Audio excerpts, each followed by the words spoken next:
Hello, here we are looking at a common plant you can find in the grocery store. But it is also the plant that appears in almost all textbooks when you see a picture of plant anatomy. So let's just talk about this for a second. So this is a lily. I can know right away that this is a monocot because it has three petals.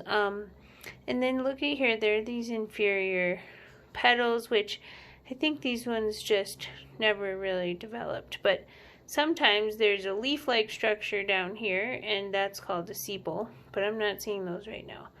And then we see all this funny stuff sticking out the top.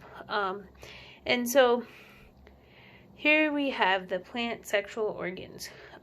This one long green top piece is the female part of the plant, and right here we have the stigma and the style, and this is the pollen tube going down to the ovary, which we'll look at in a second. And then here, these right here, this is the filament and the anther, and this whole thing is called the stamen. And I always used to remember that it's stamen, M-E-N. That's the male part. And then if we shake it onto this white piece of paper, this is all of the pollen. And so each little grain of pollen is almost microscopic to microscopic depending on the species, but then when you see these giant clumps, I mean that's thousands of little pollen grains all together.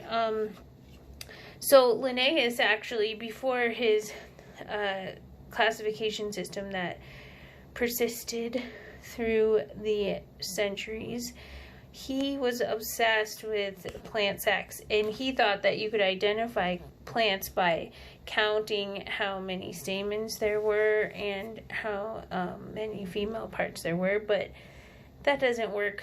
There are too many exceptions to the rules. So when you look at a plant like this is an extreme example. I want you to think about like what's the pollination strategy here? Is it self-pollination or cross-pollination? Okay, and hold on, let me rip into this for a sec. So I just took one petal off and two stamens, and now we're actually looking at the ovary. And so ask yourself, what is the position of this ovary?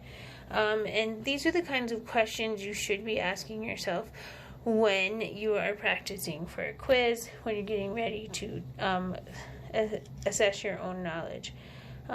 Cool patterns on the petal there. So yeah, this is a little bit more about the plant that you see in almost every botanical anatomy diagram.